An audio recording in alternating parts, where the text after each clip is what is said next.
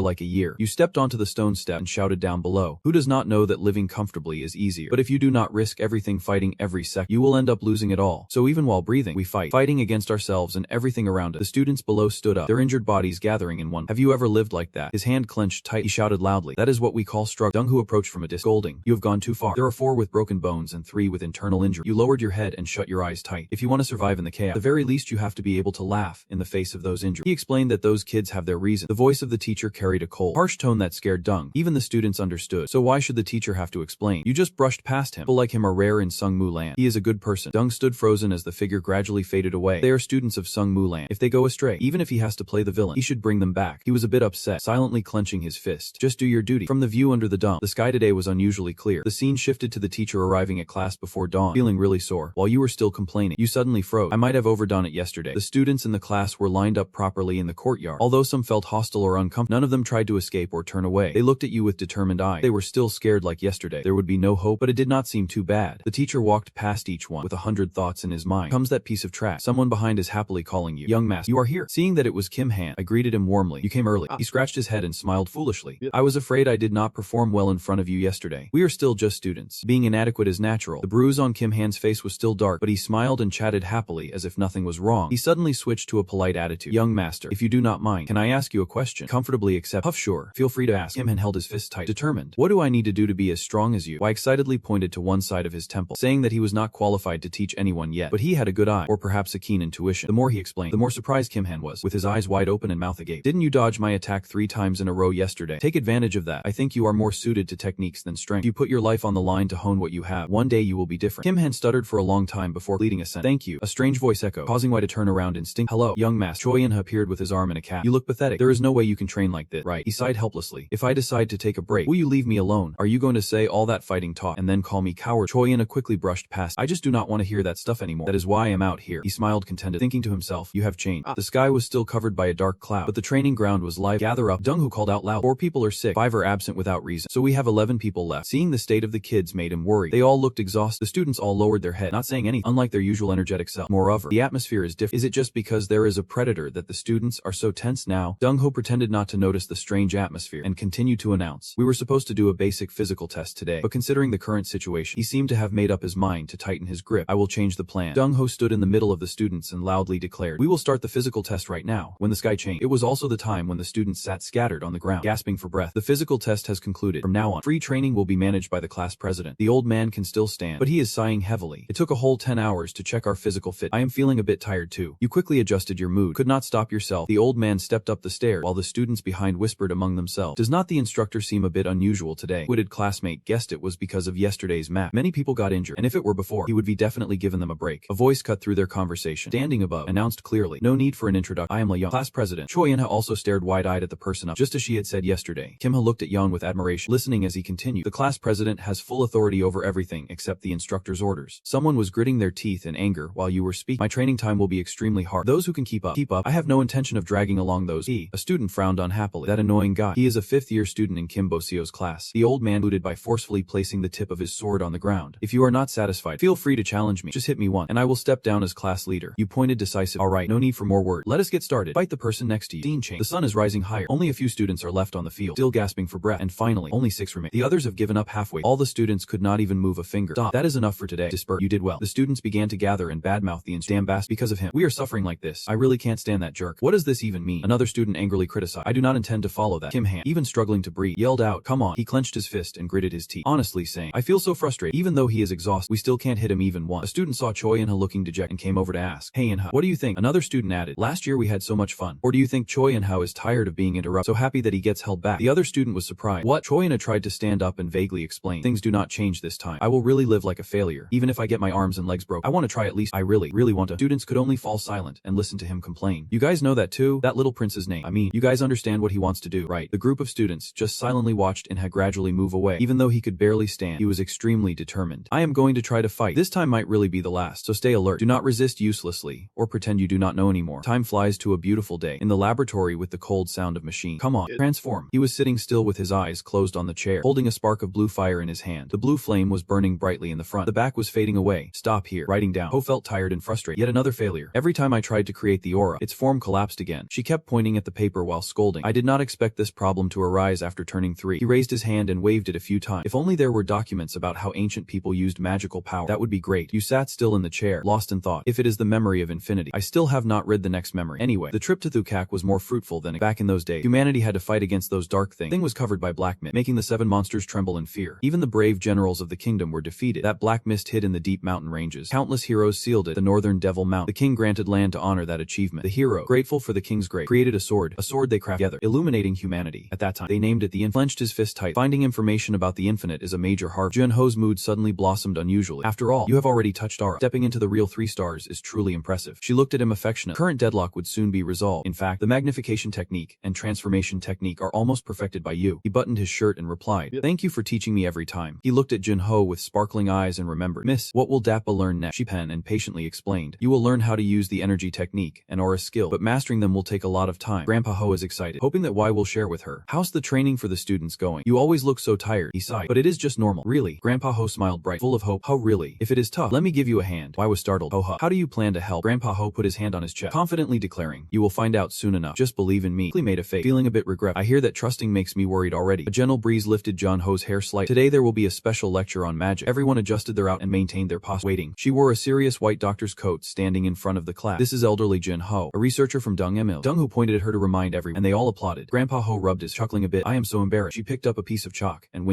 I do not like to drag things out. Let us get started with the lecture. Seeing Grandpa Ho excitedly chatter at the podium made Y think that she is starting to enjoy teaching more and more. She clapped her hands together, making a loud sound. And now, the boring part of the lecture is over. Ho's mood brightened to the point of lighting up the whole room. From now on, it is going to be dry again. I will pass on the improved version of the technical line from the Research Institute. Dung Ho was very confused. Ho, didn't the lesson just end? Ho rolled up his sleeves and spoke loud. What are you talking about? The main part starts from now. Everyone sit up straight in your seat. I will only demonstrate once, so you need to focus. Ho was also confused as he was pushed aside. What is going on? Ho stood behind, rambling on. When direct descendants enroll in the academy, they often receive support this way. But since you have nothing, that is why she is trying a bit harder. You could feel warmth and smile. Thank you, teacher. Alright, very good. Ho patted your back a few times to reassure you. According to theory, power will double. Absolute. You take a deep breath and regain your spirits. You are truly amazing. Dung Ho clapped, urging the student. Everyone pay attention. From now on, we will continue practicing by directly applying the magic taught by the elder. Everyone find your opponent. He suddenly turned around when he heard the call. Young master, be my opponent. Choi Ina already has a sword in hand. Saying that he won't hold back, he excitedly pointed the tip of the sword at the young master. Honored to fight with you. I let you strike first. Seeing the two kids recklessly charging at each other made Gon Ho exclaim. My little one is so rude. She watched close, unable to take her eyes off. It was like seeing myself when I was young. Suddenly, whispers from behind caught his attention. Honestly, I can stand that kid. The students were whispering again. Even if he is the second child and faces discrimination, he is still different from us. A different physique, and he is opening up his special ability. From the starting line, it is already different. Another student pointed and expressed disdain. Exactly. We have tried our best, but what does he know? Gon Ho suddenly appeared behind, startling them. You student, caught off guard. Dammer, you have not left yet. Record Mer. Ho to bring his face closer to that student. Just now, were you all talking about that kid? We were talking about my disciple. The students felt fear in their hearts at his expression. They bowed in apology. Sorry, we got a bit carried away. Ho was fuming with anger. What do you think you know to dare speak to that kid like that? The students trembled, asking for forgiveness. Another student approached her to question. Isn't the young master just as clueless? Bozong greeted Ho with a dissatisfied attitude. We have worked really hard too, but we are always treated like we are nothing. Growing up in different circumstances naturally leads to right. Ho coldly turned away. You really do not know anything. He looked confused. She gave Bozong a knowing glance. Maybe not knowing is better. If you knew how different kid's day is from yours, you would realize your lives are like child's play. Bozong clenched his fists in anger, his veins bulging. What makes that little punk so different anyway? He gritted his determined. Alright, fine then. I will show you all. The sun is now at its peak. Today we end the training session here. Bozong frowned slightly and glanced to the side. He looked at who was resting with a jealous gaze. What is different about that? Just shouting about fighting. In the end, fighting is only because he was gifted something different from a group of trainees approached Bozong and whispered, Today you said you wanted to follow that youngest son, right? The trainee looked at him worried. But is it really okay to wander around the family grounds like this? Bozong again with cert. We are students, so it is fine. Moreover, it is not like we are heading to a dangerous place. That kid does not even live in the main lineage area. In his eye, there was an indescribable determination. We can't let him dominate like this forever. Today, we will witness it ourselves. The sky gradually darkened, and outside the building, it had already fallen silent. Bo Xiaowang and the other trainees hid behind a wall, waiting. How long has he been in the research area? It is already 9:00 p.m. The students sighed in boredom. Bozong, let us go home. The daytime training has made me too sleepy. Another student joined in. I'm exhausted too. The guy in the middle agreed. Alright, anyway, that second-rate guy in there won't know anything. Seeing the other students wave goodbye one by one made Bo Xiaowang look down on the weakling. As soon as Yang stepped out, perked up again. Wang rubbed his body, trying to comfort himself. Come on, you can do it. Bozong quietly quietly followed Waiwang's every step, finally heading home, pushed open the door to another gym, surprising him as he stepped onto the training field. That area is reserved for the main line. He can't get in there. Strange sounds came from inside the gym, and everyone outside jumped in shock upon hearing it. What is that sound? Like wild mushroom. The student next to him also expressed doubt. Is it training sound? The student behind frowned and advised, Bozong, it seems like that young master is really formidable. Let us stop. The young master is not saying anything wrong. That Sin is still babbling. We will try our best to. Right. Bozong angrily interrupted. I never skip personal training. There is no difference. The two students following exchanged glances for a moment, and no one dared to say anything more. Bozong could only stand silently watching the two students leave. What is the difference between me and that second son? Those two friends also shyly left. Sorry, we are heading back now. Bozong was hiding to one side, observing the doctor as he took a break. I will definitely prove that I am not wrong. You continue walking down the dark hallway. Bozong followed closely behind, trying not to be detected. When he saw the doctor enter the hospital, he felt a little excited. Finally, he was going home. A light shined from behind towards Boziowang. Is someone there? Stop right. The security guard on night roll pulled his hat up to see the person in front more clearly. What is this? Is it a student? The security guard shone the flashlight on him to inspect. Young Master Leong walks around at this hour every night, but I did not expect him to bring a student along. Bozong was secretly amazed. Every night, he raised his hands trying to find an excuse. I have a little business. The guard impatiently urged. According to the rule, this is not allowed, so hurry back. Boziowang slowly lowered his hand, his eyes still secretly looking back. Oh yes. Seeing the light from the second floor of the hospital still on, he wondered why the lights were still on. It was already 2 a.m. Bose, the man turned and mumbled. Then I wish you good luck. At that moment, he did not hesitate at all and just turned to walk away. The dawn was bright, but the sun still had not appeared on the horizon. Just a faint light of early morning. The next morning at 5:00 am, the training ground designated grade. Bose closed his eyes and rubbed his tired head. Just as he expected, he had come home too late yesterday. He slowly put his hands down, face full of astonishment, when he saw the scene before him. The old man had been there for a while, sluggishly rubbing his shoulder. He really looked exhausted. Despite having a natural physique and the abundant energy of a prime, could a 13-year-old child really endure a life of only sleeping 3 to 4 hours a day? Remembering yesterday, Bose still felt ashamed for spending time lying on the couch. And what about me? When I get home, I usually watch TV or play games to relax. On the other hand, for the first time approached the old man without any hint of jealousy. I also practice on my own but still get enough sleep, rest, and relax appropriately. The old man looked up at him with suspicion. What is the matter? The old man furrowed his brows when he heard Bose's question. Don't you feel tired? He replied with a question that left Bose stunned. So you were among those watching me yesterday? Suddenly, he expressed his feelings, leaving Yun speech, not knowing what to say. That is right. The young master is from the main line, so he gets support. His starting point is different. Moreover, you are very sincere in recounting. Since I was little, I have lived like before joining the team. My sleep time was a bit long, and of course, not getting enough sleep would make me tired. Bozong felt embarrassed and bowed his head. So why? Why did you go to such length? I walked over and placed a hand on his shoulder. Speaking soft, you already know the answer. He helplessly bowed his head, his lips trembling, trying to hold back. After the figure had faded away, Bozong silently cursed in his heart. Damn it. Tessin held a sword in hand, focusing his mind and standing still in the vast hall. Someone entered from outside, catching his attention in the family's main hall. Butler Choi brought in a stack of papers. Dear clan leader, the documents for the task you assigned have been processed. I am here to show them to you. He picked up each sheet and examined them closely. This still was not enough. This is a level 8 dungeon. Current team's ability. It will be very dangerous. Tin turned to look up, expressing his concern. We can stockpile food and weapons. People we cannot. Now I need to create people who can survive. The butler slightly bowed his head, as if he understood. I understand. I will handle it according to your instruction. After that, he hesitated for a moment before daring to continue. There is one more thing to report. A moment of silence filled the hall, and then Tyne spoke up. Did the youngest one really do that? Thinking of the child, but not like that child. Could not help but sigh. The kid had had a different look in his eyes. He was little. The gaze of someone who had been deprived, who had been knocked down to the bottom. Tessin looked at his clenched fist, confused, but leading people and changing them was a completely different matter. He handed the stack of documents back to Butler Choi, not forgetting to remind him, adjust the content of the test a little. Coincidentally, the 8th child is in the same class. Raise the level of the entire team of students. Quickly took it. I understand. Tessin smiled knowingly. Does that boy really have the qualities to lead people? This time, I will consider carefully. Early in the morning at the training ground, class 5, Dong-Hu entered the training ground with curiosity. The scene before him made his eyes widen. You have lost. Just give up. Damn it. It is not over yet. The students were neatly lined up, jogging around the field. Are these kids really out here this early on a weekend? Some other students were paired up to train with each other, which made Dong-Ho feel a bit relieved. Then there is no need for forced training anymore. A student accidentally turned around and noticed Dong-Ho. Coach, you are here. He immediately complimented. Yeah, working hard even on the week. Dong-Ho approached the students quietly and advised them. If anyone is missing, call them back. There is an announcement to be made. The kid quickly followed the instruction. Oh yes. After everyone had gathered, he spoke seriously to announce. Although it was a bit rough, first quarter evaluation schedule has been moved up. Dong-Ho was very excited to share the good news with the students, so he decided to give a week off beforehand. Consider this your last day off and rest well. He still had something to say but suddenly hesitated. Finally seeing the students, despite their injury, still full of energy made Dong-Ho very satisfied. There was no need to remind them to maintain at least minimal training during the break. He loudly declared in front of the class, we believe you all can take care of yourself. After all the hard work, everyone shouted together loudly. Why was deep in thought. Suddenly getting this break. Is moving the evaluation up early okay? Feeling someone behind him, he looked up. Why has not everyone gone home yet? Kim Han cheerfully laughed, looking at the young master, and he glanced at Yi, curious about what the young master plans to do during this break. You just casually said something that left the other students used. Time off is personal for everyone, so why ask? The next comment made them even more bewildered, eyes wide and mouths agape. Whenever you need to take a break, it's just, I am not planning to force anyone during the break. They started whispering to each other, surprised to hear these words from the young master. Honestly, we thought the young master would make us dive into hellish training. Like, is there really someone who intends to rest? Then forcing everyone into an intensive training session. Seeing Seeing them openly badmouthing in front of him made him frown in discomfort. Why do not you just say it louder? What do you all think I am? After that, he made a suggestion that scared everyone, making them jump. Should we try the first day again during this break? He exhaled helplessly. When you need to rest, just rest. It is important too. I know that even if I say to take a break, you want to just sit around. Take care of your rest well, and we will meet again after the break. You had barely taken a few steps when the whole class behind you erupted in joyful cheers. On a beautiful day in Gai Wang Ho's research room, Gai Wang Ho was not pleased and questioned sternly. I heard we are getting time off, but I still have a ton of research to do. She was forced by Young to sit and read, and got criticized for it. Clearly she was still fiddling with her phone earlier. Oh, frustrated, shouted. What nonsense? I am reading for and had to be recognized by the host. Even the leukemia is cured now. Young then curiously asked, wait, what are you actually looking at? He sternly changed the subject. Is it true that the evaluation of that matter was really pushed up early due to my father's order? Ho nodded in confirmation. A direct order sent down right away. He bent over, falling into a panic. Then this exam will be harsher than I imagined. Right now, I am blocked by a magical barrier. To get through, I might have to seek the next memory of infinity. Remembering that time he had failed made him feel frustrated. The memory is not readable yet. Proves something is still missing. I tried to improve to see if I could unlock the next memory, but I was unsuccessful. While he was not paying it, the stack of documents next to him swayed. It seems I can only keep looking for a way. Suddenly, the whole stack of papers round. What is that? We have to be careful. Right. All the documents are scattered on the ground. I told you to clean this place up already. As you were picking them up, you suddenly saw some. What is this? This research document talks about harmony. Crucial differences between ancient and modern martial arts lie in their goal. It can be inferred that back then, human techniques focused on fighting monsters. You were intently reading the research you just analyzed, focusing on the goal. Mine must have been the same. Truck May originally was an excessive need. Suddenly, you jumped up, making So-hun stop eating. Ho-ha. What is wrong? You hurriedly ran off somewhere without forgetting to say goodbye. Miss, I understand now. I will explain later. I need to get to the training field right away. So-hung is still puzzled. Before she could understand any, the documents on the table flew everywhere. She watched as you vanished like the wind and yelled, that damn kid. A blue light enveloped the sword. A hand gently reached out to grasp the hilt. You gripped the sword tightly in your hand. Now, try to imagine your opponent. You closed your eye, trying to focus your mind. And use my. A large, pitch-black presence appeared. A being larger than, a monster of another kind than human. A colossal beast. A technique in division. A flurry of attack. Preserving strength. Evading or defending. The more he focused, the more the blue energy was absorbed by the sword. Shiny things that lack destructive power, or are only for igniting the opponent are used. The gravity of Yun suddenly changed, causing the ground beneath him to crack. Clear target of Truck Ma. A loud explosion erupted, sending rocks and debris flying everywhere. Yun jumped up, raising the glowing sword in his hand, flashing at the monster. In the direction of the blade was a huge, pitch-black monster with many tentacles below. He made a long cut, precisely slicing the monster in half. The sword emitted a powerful light. Yun's entire body was also enveloped in that light. Smoke continued to rise, with a gentle breeze blowing through Yun's hair. He stood still in the smoke, the entire space enveloped in silence. This moment, a trail of black smoke wrapped around the sword. Hut all right. Darkness gradually consumed Yang, but he looked up with anticipation. Now, what will appear? As the night slowly faded, Yun looked around. Where is this? A hazy campus appears before your eye. The training ground. Just like when we first received Infinity. Why does the perspective change only when reading Infinity's memory? He hides behind a pillar, startled by something he sees. A fighter is battling inside. That person is the one from Infinity's memory last time. The speed is incredible. His pupils widen in shock. Oh, what is that? First, he had a sword in his hand, and a moment later it turned into a spear. Seeing the aura around him is a bit unusual. He concludes that when the weapon changed, the aura changes too. Very quickly, the weapon in his hand becomes an axe. It is not the aura of that person that changes, but Infinity is altering the aura. His gaze can't keep up with that person's move. Is he changing his method again? Fighter stops for a moment to talk to someone. Don't peek at others while they are training. The other person is curious. Since you have it, have you named those techniques yet? The fighter shakes his head. Not yet. And actually, it is not even at the level of the other person suggests. Then let me name it. How about transformation? He hides when he sees them moving. Not bad. Fighter suddenly asked Cole, are you bringing someone? The more the person denied it, the more worried he became. No way. That is not happening. The space felt torn apart. Something just brushed by, causing everything to be disturbed. The two of them began to duel again, planning to try a fight. What reason would there be to bring someone here? The old man peeked out to observe further, and he briefly caught sight of someone's hair fluttering. The old man closely examined the cold, sharp features of the newcomer, those eyes and that hair color. When he clearly saw the person's identity, he immediately recognized the characteristics of the main line in the fog. The dark night of the sky enveloped the vast forest. At the same time, a car was speeding by. He rested his chin on his hand, looking out the window into the distance, the stream of thoughts running through his mind. This scene was no different from the future or the past. A grayish wall, somewhat old, was partially hidden in the forest, looking quite strange and mysterious. The wall separated the safe area from the dangerous area. Long ago, a giant rift appeared near Thai Bin Dome, a mysterious space that humanity had never officially explored, and from there, monsters that had never been seen before poured out. Humanity fought against the monsters for a long time to reclaim territory, but there were still lands yet to be explored. These places are called uncharted areas or dangerous zones. He still had the old habit of resting his hand, pondering